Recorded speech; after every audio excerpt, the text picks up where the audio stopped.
ಖಾನಾಪುರ ತಾಲೂಕಾ ಆಡಳಿತದಿಂದ ಶಿವಶರಣ ಸಿದ್ದರಾಮೇಶ್ವರರ 852ನೇ ಜಯಂತ್ಯೋತ್ಸವ. ಬೆಳಗಾವಿ ಜಿಲ್ಲೆಯ ಖಾನಾಪುರ ತಾಲೂಕಿನ ತಾಲೂಕಾ ಆಡಳಿತ ವತಿಯಿಂದ ಶಿವಶರಣ ಸಿದ್ದರಾಮೇಶ್ವರರ 852ನೇ ಜಯಂತಿಯನ್ನು ಅದ್ದೂರಿಯಾಗಿ ಆಚರಿಸಲಾಯಿತು.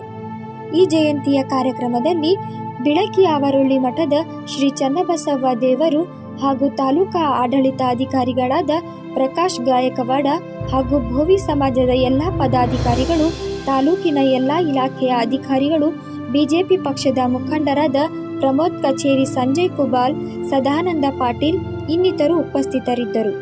ವರದಿ ಖಾನಾಪುರ. ವರದಿಗಾರ ನಾಗಪ್ಪ ಡುಮ್ನಳ್ಳಿ.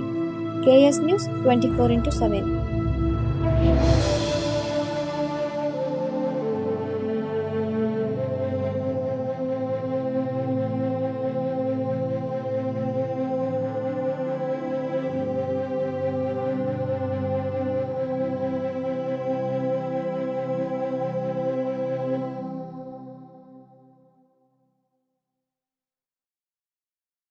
ನಾವು ನಮ್ಮ ಮನೆಗಳನ್ನು ಕಟ್ಕೋಬೇಕಾದ್ರೆ ಒಡ್ಡರ ಸಮಾಜದವ್ರು ಬೇಕು.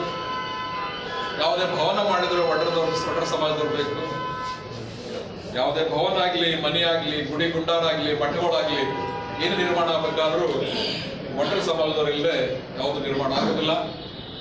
ಅಂತ ಶ್ರಮಿಕ ಸಮಾಜದವರು, ನಾನು ಆಗ್ಲೇ ಹೇಳ್ದಂಗೆ ಕಲ್ಲು ಮಣ್ಣಿನ ಜೊತೆಗೆ ಜೀವನ ಕಟ್ಕೊಳ್ಳೋರು ಅಂತ ಒಂದು ಸಮಾಜಕ್ಕೆ ಸಂಬಂಧಪಟ್ಟಂತ ಒಬ್ಬ ದಾರ್ಶನಿಕ, ಒಬ್ಬ ಮಹನೀಯ ಸಿದ್ದರಾಮೇಶ್ವರರ ಬಗ್ಗೆ ನಾವು ಮುಂದಿನ ವರ್ಷ ವಿಜೃಂಭಣೆಯಿಂದ ದೊಡ್ಡ ಪ್ರಮಾಣದಲ್ಲಿ ಜಯಂತಿಯನ್ನು ಆಚರಿಸೋಣ. ಅದಕ್ಕಾಗಿ ಮೆರವಣಿಗೆ ಇರಬಹುದು, ಅವ್ರ ಬಗ್ಗೆ ಬೆಳಕು ಚೆಲ್ಲುವಂಥ ಬಹಳಷ್ಟು ಜನ ದುಡಿದದ್ದು ಸಮಾಜಕ್ಕಾಗಿ ಅನ್ನತಕ್ಕಂಥದ್ದು ನಾವೆಲ್ಲರೂ ಅರ್ಥ ಮಾಡ್ಕೊಂಡು, ತಂದೆ ಮುದ್ದುಗೌಡ ಸುಗ್ಗಲೆಯ ಮಗನಾಗಿ ಹುಟ್ಟಿ ಧೂಳಿ ಮಾಕಾಳಯ್ಯ ಅಂತ ಹೆಸರಿರ್ತಾರೆ ತಮ್ಮ ಮನೆದೇವರು. ಯಾರು? ಸುಗ್ಗಲೆ ಮುದ್ದುಗೌಡರ ಮಗನ ಅವ್ರ ಮನೆದೇವರು ಹೆಸರಿಟ್ಟಾಗ ಅವನು ಬೆಳೀತಾ ಬೆಳೀತಾ ತೇಜಸ್ವಿ ಪುರುಷ. ನೋಡ್ರಿ, ಶರಣರ ಮಹಿಮೆಯ ಮರಣದಲ್ಲಿ ಕಾಣು ಅಂತ ಹೇಳ್ತಾರೆ. ಶರಣರಿದ್ದಾಗ ಯಾರಿಗೂ ಬೇಕಾಗಿರಂಗಿಲ್ಲ. ಅವರು ಬೆಳೀತಾ ಬೆಳೀತಾ ಮಲ್ಲಿಕಾರ್ಜುನ, ನಮ್ಮ ಯುಗಾದಿಗೆಲ್ಲ ಆ ಕಡೆ ಭಾಗದಾಗ ಶ್ರೀಶೈಲ ಮಲ್ಲಿಕಾರ್ಜುನ ಕಂಬಿ ತಗೊಂಡು ಹೋಗ್ತಾರೆ.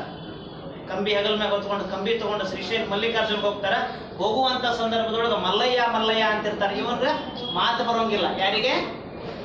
ಇವತ್ತು ನಾವೇನು ಸಿದ್ದರಾಮೇಶ್ವರ ಅಂತಿರ್ತೇವಲ್ಲ, ಇವನಿಗೆ ಮಾತು ಬರೋಂಗಿಲ್ಲ.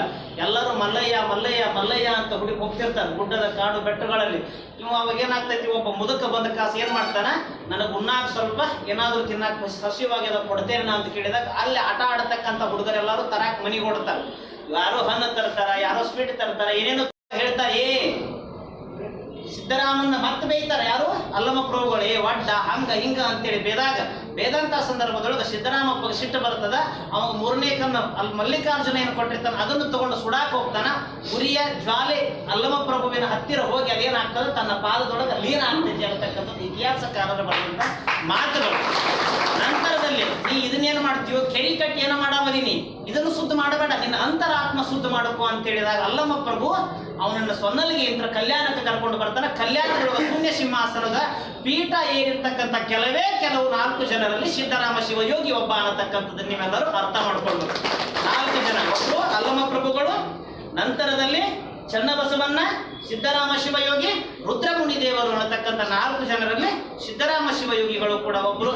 ಅಂತ ಒಬ್ಬರು ಮಹಾತ್ಮರ ಜಯಂತಿ, ಅಂತ ಒಬ್ಬರು ಮಹಾತ್ಮರ ಜಯಂತಿ ನಾವು ಹೆಂಗ್ ಮಾಡ್ಬೇಕು, ನೀವೆಲ್ಲ ಶ್ರದ್ಧೆ ತಾಲೂಕು ಆಡಳಿತ ಇಷ್ಟೊಂದು ಸಹಕಾರ ನೀಡಿದೆ. ಎಲ್ಲ ಹಿರಿಯರು ಕೂಡ ಎಲ್ಲ ಕೆಲಸ ಕಾರ್ಯಗಳನ್ನು ಬಿಟ್ಟು ಇವತ್ತು ಸಮಾಜ ತಮಗೊಂದು ಮಾತು ಹೇಳ್ತೇನೆ, ಅದಕ್ಕೆ ಹೇಳ್ತಾರ ಅವರು ಚಂದ ಹೇಳ್ತಾರ ಅಂತಂದ್ರ, ಸೊನ್ನಲಿಗೆ ಸಿದ್ದರಾಮೇಶ್ವರು ಎಲ್ಲೋ ದೇವ ನೀನೊಬ್ಬನೇ ಹಲವು ರೂಪಾಗಿ